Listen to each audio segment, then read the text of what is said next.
Hi, I'm Chris Jordan, and today we're going to be looking at one of the language questions in the BULATS listening and reading test. In BULATS, there are two questions that focus more on vocabulary, and in this video we're going to introduce the question that focuses on a single sentence with a gap and 4 options. The questions look like this. First, you'll see there's a sentence with a gap. Many language exams have questions like this, but what we need to notice about BULATS is that the words in the options are all similar in some way. Often they are, like in this example, mostly synonyms, words with similar meanings. Well, there could be similar kinds of grammar words, such as prepositions, as in this question. So words like in, with, to, or about. Well, there could be other kinds of words, such as pronouns, them, it, etc.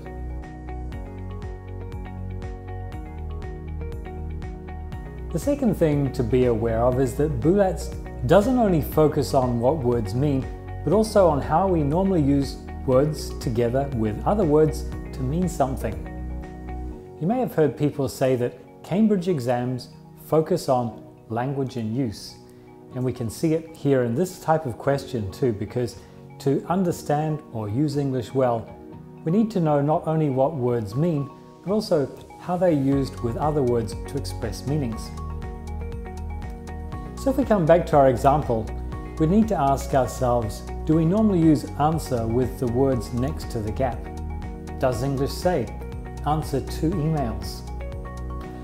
Now before we check that, it's important to remember that in BULATS, these gapped questions ask you to choose the best word or phrase to complete the sentence. So each question, one answer will be better than the others, either because it's the only possible answer or because it's how the word is normally used in English with other words.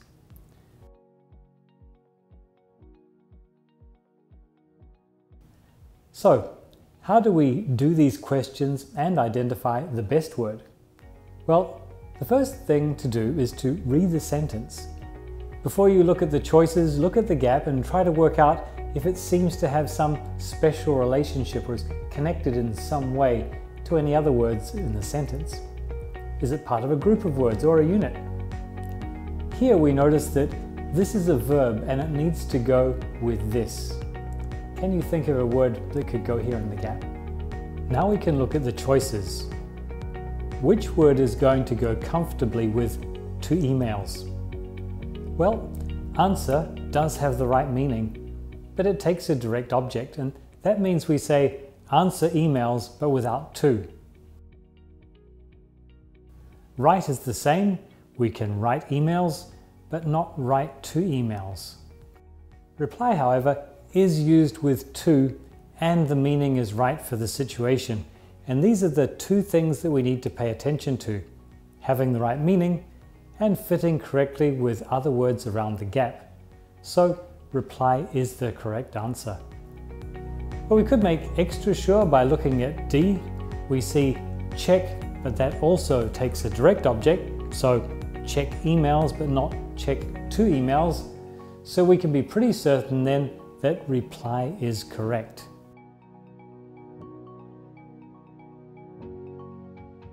Let's try another. Look at the sentence first. Does there seem to be a connection between the gap and any other words in the sentence?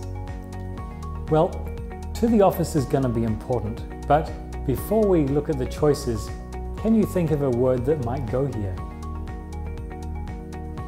Now let's have a look at the options. Again, the words are all verbs and mostly synonyms. Have a look at each word and try to decide, does it have the right meaning? And does it fit with the other words around the gap? Well, could it be arrive? The meaning is right, but arrive is used with at, not to, so arrive at the office. Is get better? Get is used with to, and get to means the same as arrive at, so the meaning is good and it fits well with the other words. That makes it the right answer. Reach takes a direct object, so no to, and make would need it for the meaning to be possible. Make it to the office.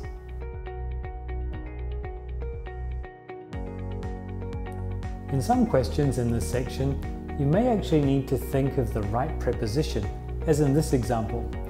Which preposition do you think is needed? You've probably seen this pattern before actually. Be interested X something. Do you remember what preposition goes there?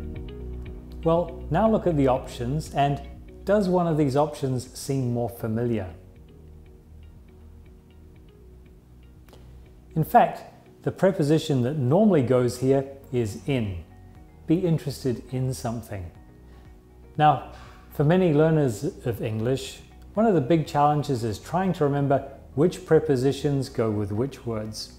And this means it's a really good idea when you're learning new words to pay attention to the other words that they're normally used with, and make a note of any prepositions that are used with them. If you're not sure about which prepositions you need to learn when you learn a word, a good dictionary will highlight any important ones. Let's try another one. If we read this sentence, does the gap seem to have a special relationship or be connected to any other words in this sentence? Hopefully, we notice result has an important influence on which preposition we need. And in fact, as a result, X something is a common phrase in English. Which preposition do we need? Well, you've probably seen this pattern in the past, and you may feel that one of these choices is just a little more familiar. If you felt as a result of something was a phrase you'd heard before, and therefore seems to be the right choice, then you're correct. To finish up, it's worthwhile noting that questions about very frequent words are designed to test lower level candidates, as we had with interested in something. But to test higher level candidates, the focus is going to be on less frequent words and the words that go with them.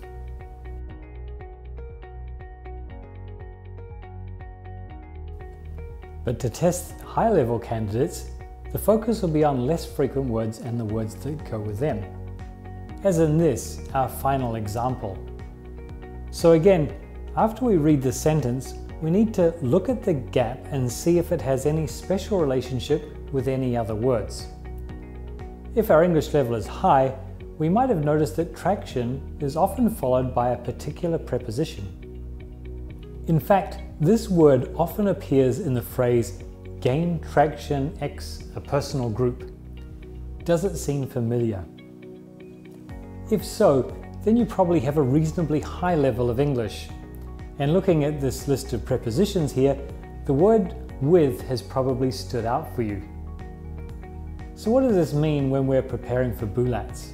Well, first of all, it means we really need to pay attention to common words first.